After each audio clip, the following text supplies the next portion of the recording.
Okay, beautiful team. What's up? Happy Thursday. Thank you so much for being here on the PT on Ice Daily Show. My name is Jeff Moore. I am currently serving as the CEO of ICE.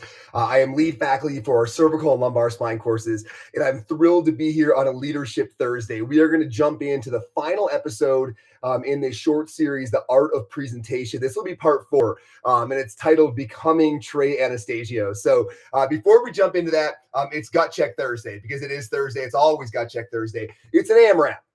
So you've got 12 minutes to do as many rounds or reps as possible of a 15 or 12 calorie row, 15 ab mat sit-ups, 15 push-ups. Pretty simple workout, but if you think about that, you're going to return to that rower quite a few times. You got to figure you got a minute or so on that row. Same with the sit-up, same with the push-up. So you're probably going to see a good number of rounds, which should make those last couple rounds feel pretty spicy if you're going all out on that rower. So enjoy that Gut Check Thursday. Make sure to tag Ice Physio. Use the hashtag Gut Check Thursday so we always see those. Love watching those videos every week and weekend. Okay, as far as things coming up, Fitness Athlete is in 2 locations this weekend. So you can catch the team. I'm not sure how the faculty are split up, but you can catch the team in Memphis, Tennessee, or in Scottsdale, Arizona. Next weekend, Jordan has 1 spot for here in Denver, down in Parker, Onward, Denver, for cervical spine. And then if you online course-wise, February 28th, which is coming up in a week or two, CMFA Pregnancy and Postpartum launches their next online 8-week cohort. So if that's an area you want to begin specializing in, make sure to jump in, ptonice.com as always. Okay, team, part 4. So let's unpack this. So we've talked in the first 3 episodes of The Art of Presentation, we've talked a lot about mechanics and structure. So we've talked about leveraging the Q&A and the value that can bring, how to master the beginning of the presentation, right? The flawless 5, if you will, on the slides, the learning tripod, how similar types of content coming at you from different modes really deepens the learning experience, and how to kind of mimic that when you're presenting or delivering content. We've talked a lot about mechanics, which in itself is probably enough to get good. It's probably sufficient to become good, but you will never get great by only studying mechanics. So let's dive a little bit deeper here on this final episode on what helps someone transition from good to great. I have been looking for the answer for years of what makes a performer different, magnetic, unique. What is that it factor? I have been thinking about that, searching for that, studying that for years. And honestly, I've got Dr. Mark Gallant to thank for the answer. So many of you know Mark Gallant, either here from this episode or from having taken one of the ICE extremity courses where he's lead faculty. I was down in Richmond, Virginia, and we were doing an ICE course. I was teaching down there at Mark's original Onward location. He's now leveled up to a new space. But I was down there teaching a course, and we were driving back to the airport, and we had some time, and somehow we got talking about Fish, probably because we were around Mark, and Mark talks a lot about the band Fish. He's a huge fan.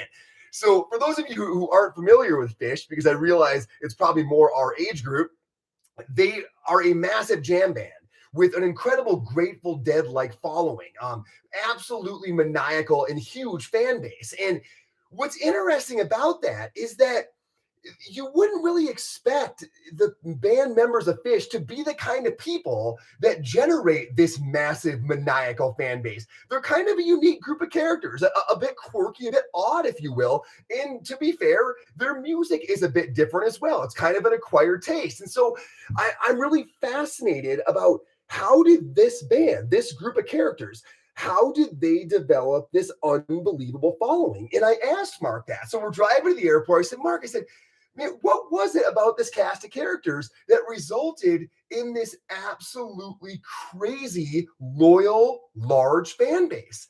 And Mark didn't hesitate for a second, literally not a second. He looked right at me and he said, dude, he said, from the moment they walk out on stage, Trey Anastasio, so Trey is the lead guitarist and lead vocalist, Trey is having more fun than anybody else in that arena, always. It was such, from someone who's been such a massive fan for so long, knows everything about the band, has been to a ton of shows. His answer was so definitive and so obvious. He just said, from the moment they walk out there, Trey is the leader of the band is having more fun than anybody else in the arena. And that's what it is. Team, the it factor is performer joy. Performer joy. That's what creates that feeling of you can't take your eyes off them. You can't wait to see them again. It's performer joy. And there's a lot of great reasons for this. When you think about it, people love to be around passionate people. It's intoxicating, especially when you have a baseline level of passion in whatever that person's passionate about. Maybe that's the guitar, right? Maybe that's music is one example. We're going to keep using the band analogy, but it could be anything.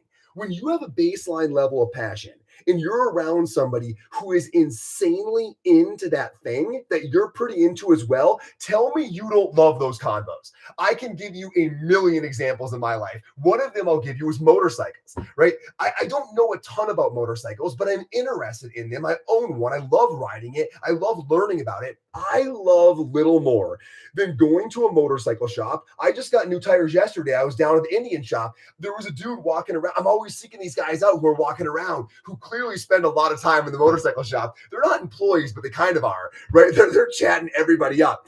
This great example yesterday, this guy chatted my ear off about bikes that he owned, places he had been. I was so engaged in that conversation. I didn't want to leave. Right. My number came up for the bike being done. I didn't want to leave. I was learning so much. I was enjoying hearing him talk.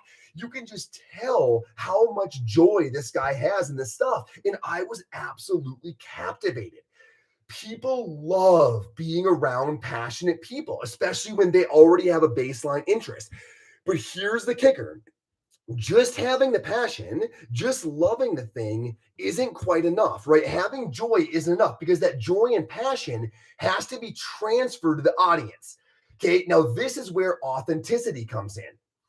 Your level of authenticity, of being yourself while you're sharing the thing that you love, your level of authenticity is what determines the purity of that energy transfer from speaker, from performer, whatever, from artist to audience. Your level of authenticity is what determines the purity of that energy transfer. So when the performer, when the speaker is completely unafraid to be themselves, when there's no act, there's no buffering, that's when the energy transfer is the most unfiltered, the most powerful, right? When that person's not trying to be anything besides who they are and they're just sharing what they love, that's when that energy transfer is perfect. The quirkier you are, the better, right? Because there's a real side effect here. When you're really authentic, particularly when you're a little bit odd or different or unusual, that is what allows the person receiving the information, the audience, to be authentic, to be themselves. Right? The quirkier you are, the more the audience says, well, I can be a bit odd then. I can be myself. I can let, the things that aren't entirely normal about me shine, right? Everyone's being themselves here. It's a safe space, however you want to vocalize it. When somebody is up there entirely being themselves, and you can tell they don't really care, right? They don't care what other people think. They're doing what they love. They're sharing it in a pure form. That is incredibly disarming for everybody listening. And when people are disarmed, that's what allows for great connection. So when someone's up there being themselves, when they're being authentic, not only does that not get in the way of the energy transfer from performer to audience, but it also allows the audience to be themselves and for them to drop the act and everybody just to connect in a really organic fashion. And that's what creates that magic that you sometimes see between performer and audience. And I would argue the quirkier the performer is, the more disarming it is, and thus the greater the chance for success. And maybe that's why somebody like Trey Anastasio, somebody who's not typically the normal person that you would expect to be the rock star, or a band, a cast of characters like that. Maybe that's why the connection was so much more pure and so much more engaging and the following that much more maniacal. There's nothing particularly memorable or relatable about normal. So when someone's a bit different and they're flying that flag and they don't care, it creates a true possibility of an amazing experience. Okay, so it's about being passionate, and it's about not getting in the way of that passion transfer by being yourself, by being authentic. So how do you achieve that? I don't think there's any question on is that the it factor, but how does one actually develop that in their own presentation style? So that part's pretty simple. Number one, only talk about things you are deeply passionate about. Only play songs you love. Only play music that you believe in, right? Only talk about things that you are deeply passionate about. If you'll remember the burnout episode, for those who listen to that, I said that doing a small amount of something of poor quality results in burnout. It's not about volume, it's about the nature of the work. Very similarly, doing even a small bit, a small shtick of something you aren't jacked about will destroy your vibe.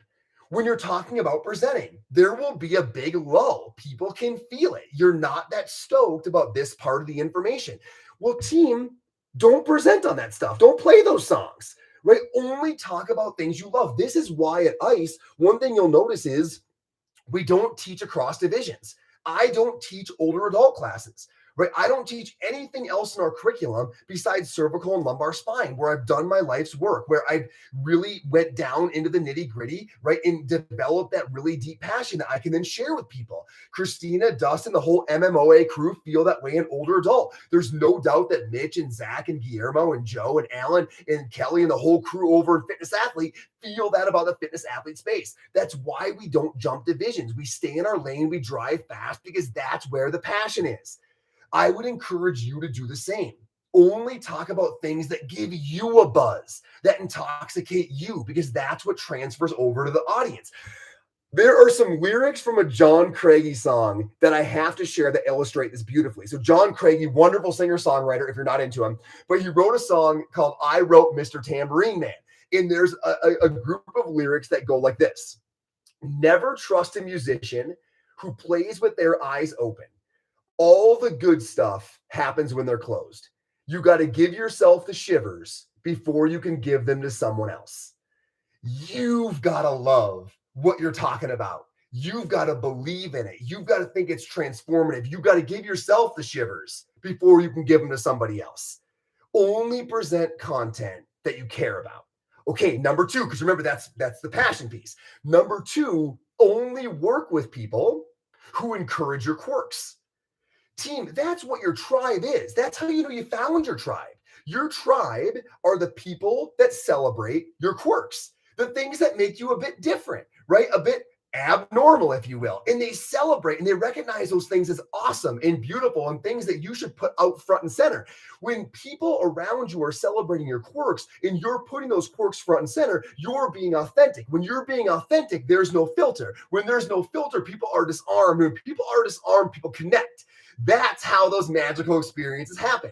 So only present in areas where the people you're presenting with, the band members, if you will, right? Your team, your squad, love the unique, odd things about you and allow you and encourage you to put those front and center because that's what creates the greatness.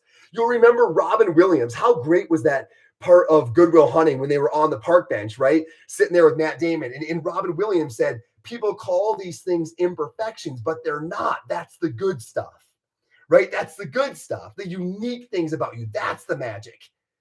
Only present things that you're passionate about. Only do it in venues where being yourself, a supported team, performing at the absolute highest level is sharing your joy in a way that only you can. That's what it is. And when somebody nails it, it's downright transcendent for both speaker and audience. And it's a heck of a lot more than sharing knowledge. It's an experience. And you can create that if you're brave enough to put yourself out there and if you talk about things that you deeply, deeply love. I hope that hits. Have a wonderful Thursday. We'll see you next time.